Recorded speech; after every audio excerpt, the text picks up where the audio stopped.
It is the first episode of the Pokemon News Now podcast.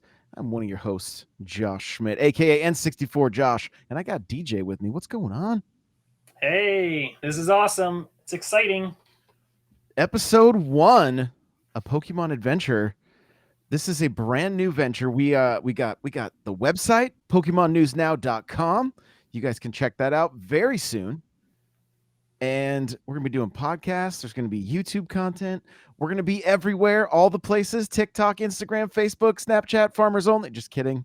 Just kidding. And LinkedIn and No, no, no, maybe not LinkedIn. yeah, we'll be on for all of you that are very business savvy. We'll see you on LinkedIn. So but yeah, we're gonna jump into this and kind of just talk about our history with Pokemon. Mine is not nearly as vast as DJ's, so I'm thinking maybe you should start this off. And I'm just gonna give everybody a disclaimer. I'll probably give this disclaimer on every episode.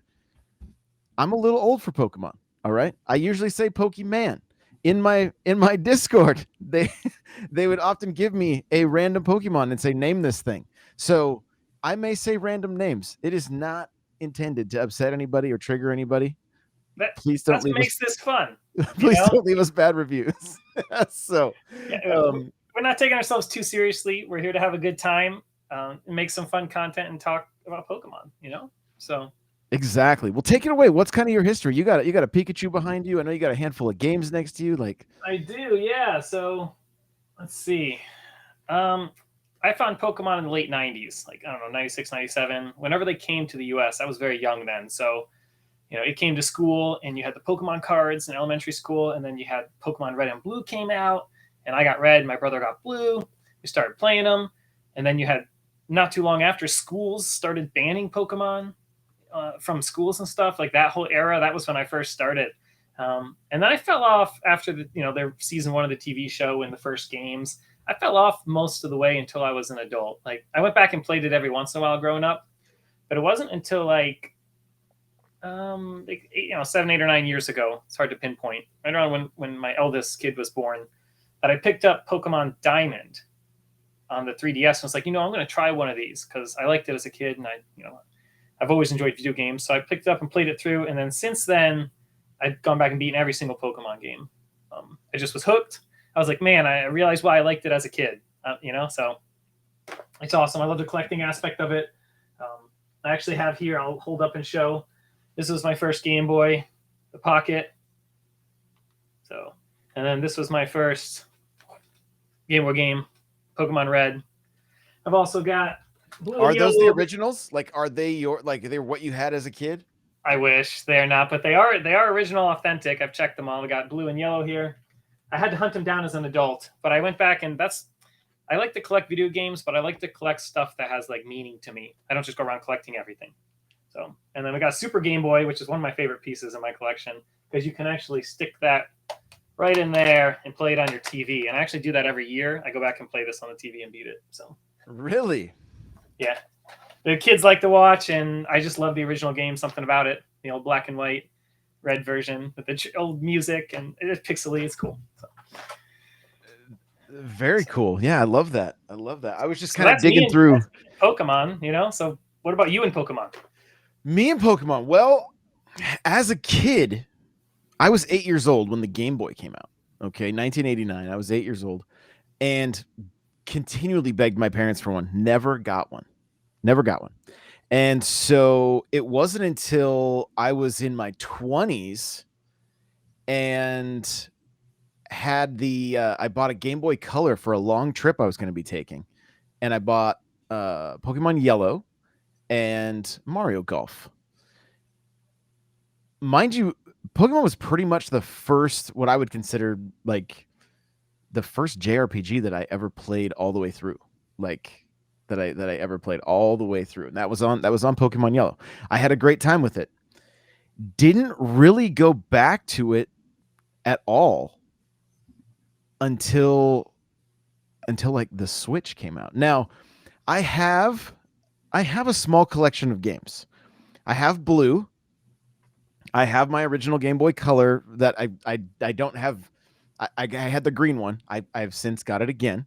I have quite the collection because like I will go to yard sales and find like big lots of games that people are like, "Yo, we just want these out of here." I'm like, I'm so glad to hear this. Okay. Yeah. One of those instances, and I'm holding up Soul Silver right now. If it'll focus, it may not. If you guys are watching, if you're just listening, I'm holding it up. It's not going to focus.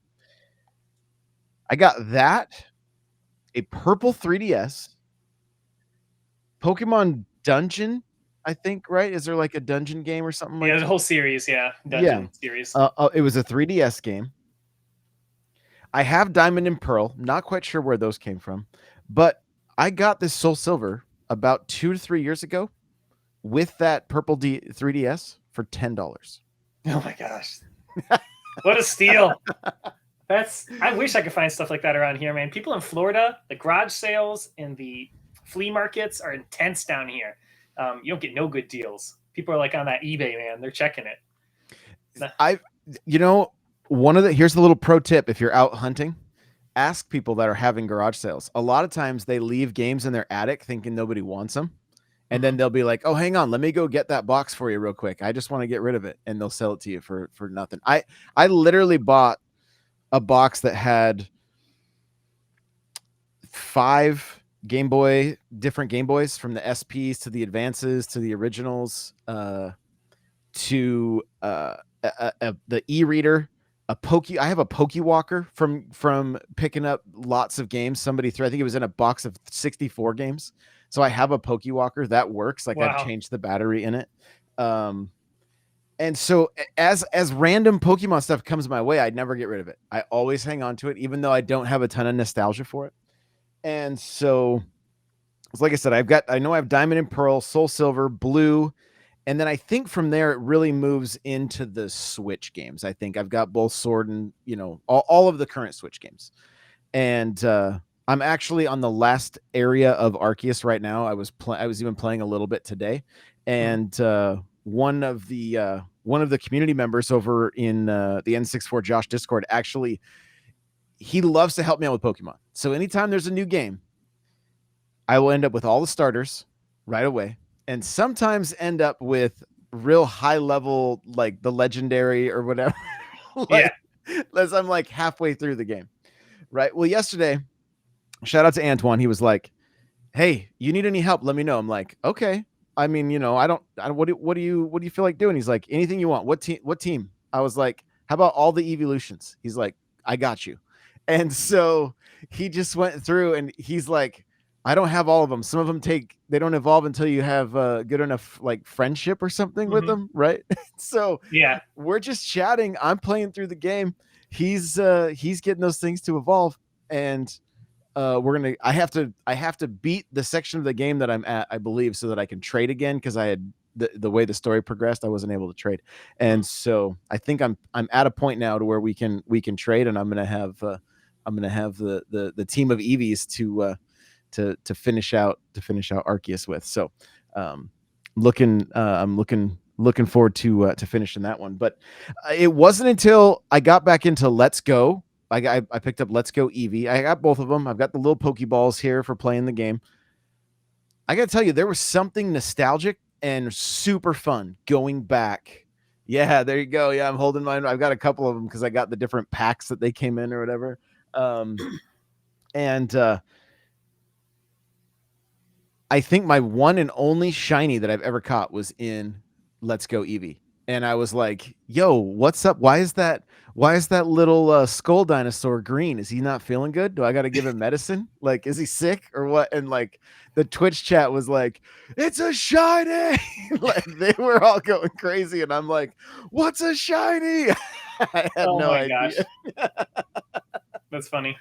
So yeah, that's my one and only shiny. I'm pretty sure. I don't think I've ever seen or caught one, unless you count Pokemon Go, but I don't really count that because it's a little different. But yeah, a little easier to get them, but still fun, and you can move them to the new games too. So right, yeah. So I've dipped my toes in the world of competition, and even made a handful of videos about that with somebody else in the N64 Josh Discord, and we cool.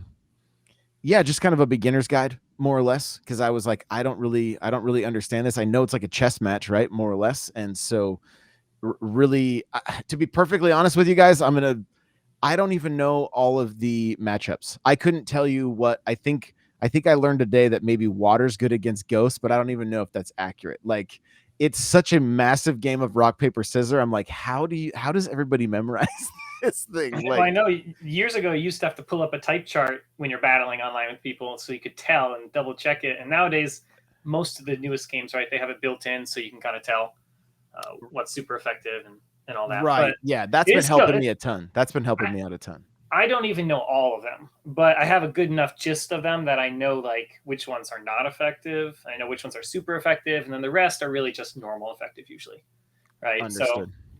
so it's not that bad, and lots of them make sense, right? The original ones make sense; they keep getting more and more advanced. But and then you got dual types, right? So you have to take into account, the weaknesses and resistances for everything. Yeah. Yeah, it starts to get pretty, and then factoring in the whole competitive side of it as well, it's just like there's a lot here. And then literally riding circles in Sword and Shield to hatch eggs, I was like, what is that? Like, what is this whole new world of Pokemon? And then you wanted to try to get, I can't even remember now, the different stats you were looking for, and like, was it shiny and all that. I'm just like, this is insanity. But I'm here for it. I think it's great. Yeah, I'm excited to eventually talk a little bit about that on the podcast too, right? We'll do an episode on competitive battling and breeding and maybe how-to stuff and all that. So I'm excited to do all that today. Actually, when we get to our little trivia section, I was actually thinking about talking about breeding. Right, we put that on our agenda here to talk a little bit about how that works, because lots of people don't realize it, and some people think it's more advanced and fancy than it is. But like, you just explained it, and I was surprised that you actually had done it before, riding around on a bicycle, hatching eggs, and Yeah, like, the IVs and the EVs and all that kind of stuff. I'm just like, what is this? I don't remember what it all means now. I've kind of forgotten it, but well, that's what we're here for, right? We'll go through it and refresh everybody's memory in case you don't know what they are, because then when we talk about competitive battling or move sets for Pokemon, things like that, you kind of have an idea of what it takes to put that together, maybe. So it's a lot easier than people think it is. And speaking of competitive, we also played some Pokemon Unite this week too, and we actually dominated. No thanks to me. Let's just make that very clear. Or maybe all thanks to me, because I may have brought in all the low level players. No, it was fun. That was a blast Monday night. I think did you save it as a recording, because we streamed it? Yeah, it's all on my Twitch channel, and I believe it's on my YouTube channel as well. And we may move it over. We may start streaming it on the pokemonnews now Twitch and YouTube as well. So yeah, so we're still setting all that up, and so we'll have links for it probably in one of the next episodes here. And the website is there, but it's still in evolution. It's in its first stage of evolution. So we need to give it like a Thunderstone or something. I love that. That I love the way you put that. Yes, we are basically going to be evolving just like a Pokemon. So let's jump into the news segment here. We got what do we got for some of the latest video game news as far as Pokemon goes? Well, it'd be hard to miss that Scarlet and Violet is coming out next month, so November 18th. They usually come out right around Black Friday in November, the new games. And if people want to hear more about that game and everything you need to know, you and I did an episode, so on a different podcast. That's right. Yeah, on the Nintendo Powercast, and I might even go grab that audio and bring it over here to this show as well. Sure, yeah, we could do that. We could do a little intro onto one of these episodes and drop it over here, so that way it's easy for people to find here too, because there was so much good information in that episode. If you're looking forward to playing those games. And then Pokemon Unite, we were just talking about, right? They have a new Pokemon that just came out October 27th, which is today for us, and that's Zoroark. Going to be like a spooky dark type Pokemon here. So I'm not sure exactly what he does yet, but I'm sure he'll be cool. The last few ones that they released were good. And as far as Scarlet and Violet, we did get a new ghost type, which everybody was hoping it was going to be an evolution based on the tweets I was seeing.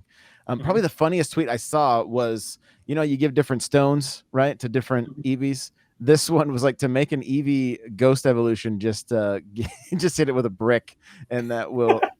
And I laughed way too hard at that meme, but You drop a stone on it. yeah, Oh my gosh. Grieveyard, I believe, is the name of the dog, and he's got a candle.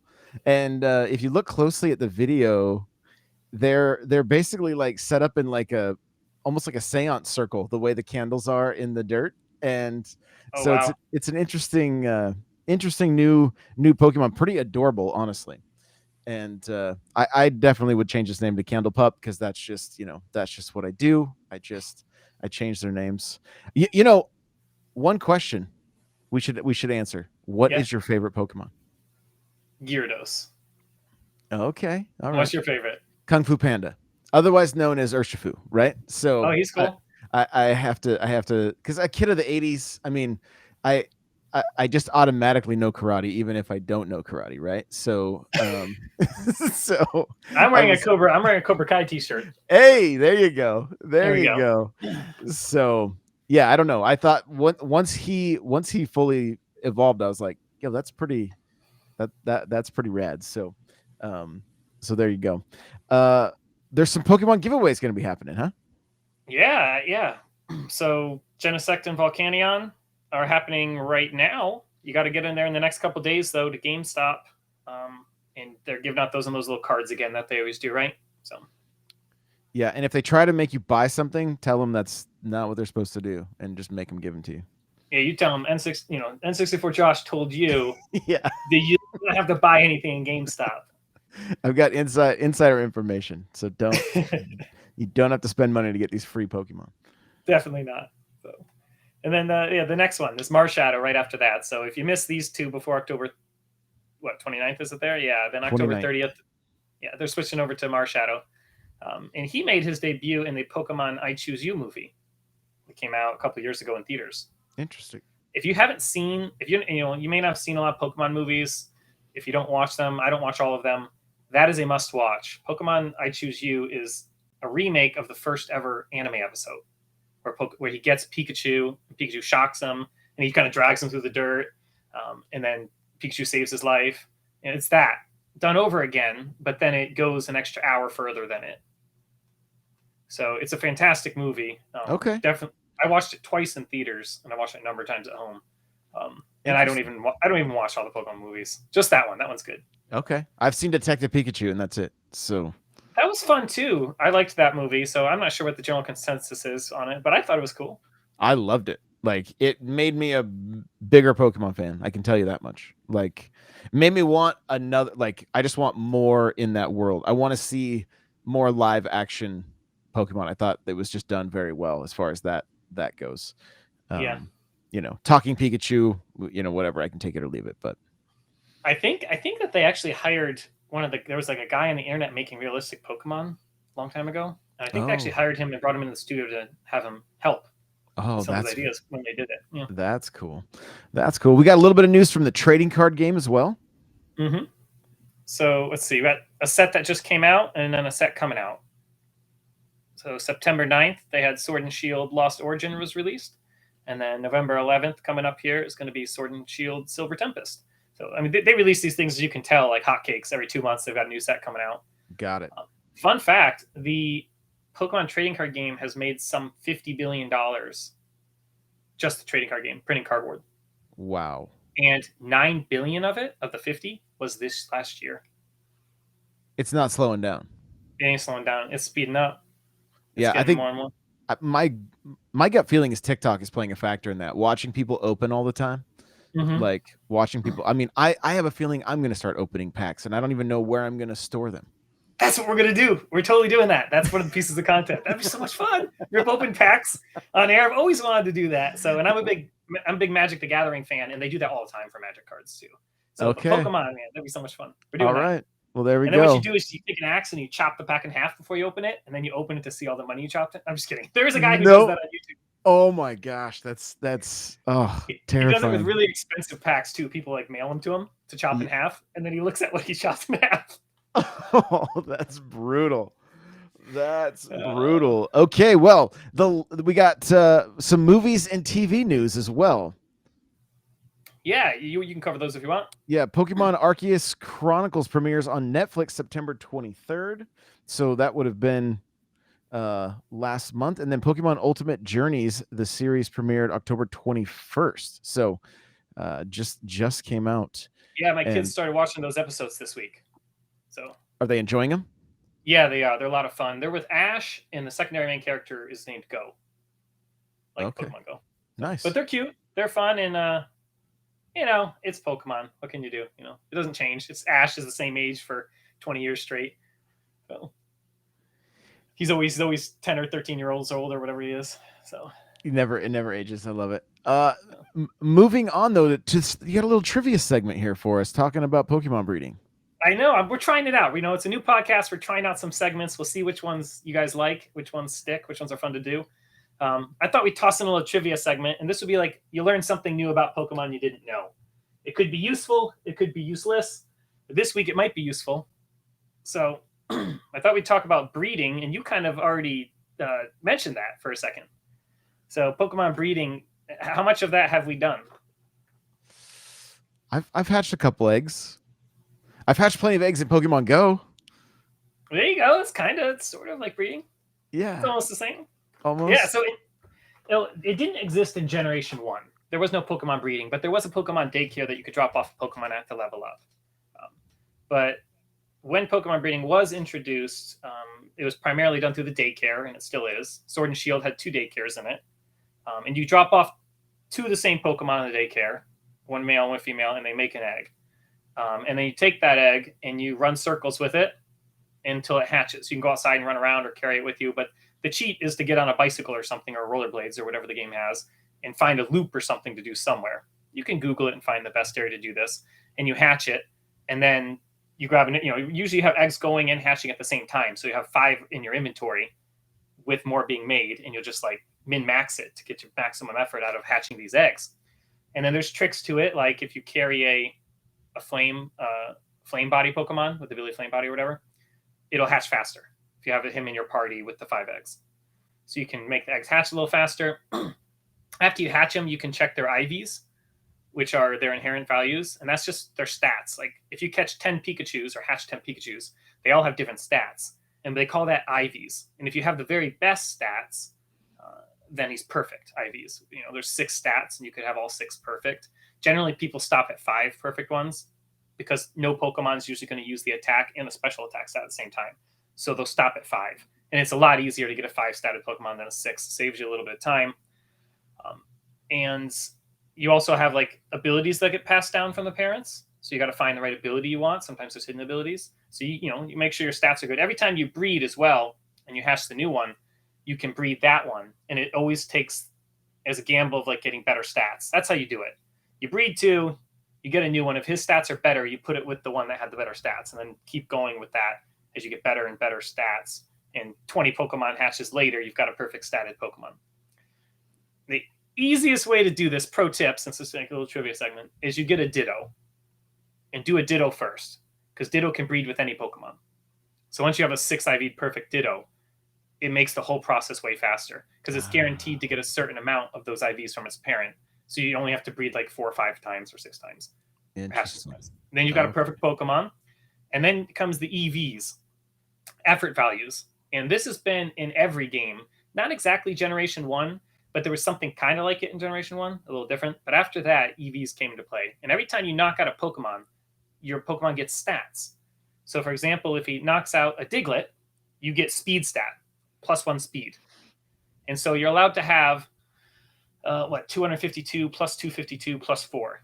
I know that's usually the spread. So it's like, I don't know what that comes out to, 504, 508, something like that. That's how many EVs you can have. And you get 1 for every Diglett you knock out would be a speed.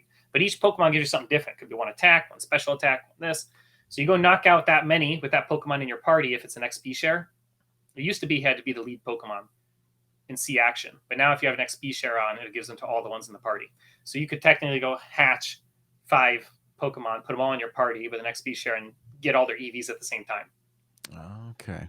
And then there's items at the end of the game after you beat it, which you can get at usually a battle tower or anything like that. And you get these items and you let the Pokemon hold them, and it makes them gain EVs tremendously faster, like 10 times the rate or something. So then you can make an entire Pokemon from scratch in like a half an hour, hatching it, breeding it, EV training it. So like probably like 1.5 an hour usually. Some people are a little faster than that. But if you do 5 at a time and you get really good at it, you can do like 5 in like 45 minutes, which is like, that's usually what I was doing when I was breeding them. So much work. It's crazy. It's crazy. It is a grind. It is. And so like that's, I don't know. I thought it would be good on a Pokemon podcast, to talk about that on a first episode. I thought would be interesting because it's not something that everybody understands or knows. And then when you go online to do competitive battling, you're going to fight people who have done this. So if you don't understand that playing online and you wonder why your Pokemon are getting slammed so hard and trash, it's because they did that stuff to make theirs perfect. And it makes a big difference for competitive battling in the pro scene. Of course, lots of those guys just hack or gen their Pokemon. They have someone who hooks up and generates all these fake Pokemon, passes them through the trade system and gets them over. So then they have all their perfect Pokemon. But breeding would be the correct way to do it. I love it. I'm here to learn and understand better, and just to give you guys a little preview of things to come. We are going to be we're going to do a Pokemon of the episode. We got to wrap this one up, but moving forward, we will have a Pokemon of the episode. We are going to be looking at the competitive scene as far as like hosting our own tournaments within Scarlet and Violet, as well as Unite, and who knows, maybe even Pokemon Go, and there's even new games coming out too. I think some new card, like a digital card game and stuff. Correct? Yeah. So there's some kind of beta card game. We'll have to get all the information on it.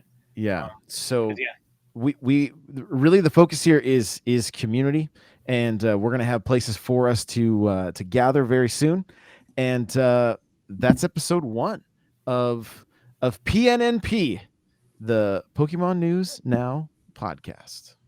We'll see you next time.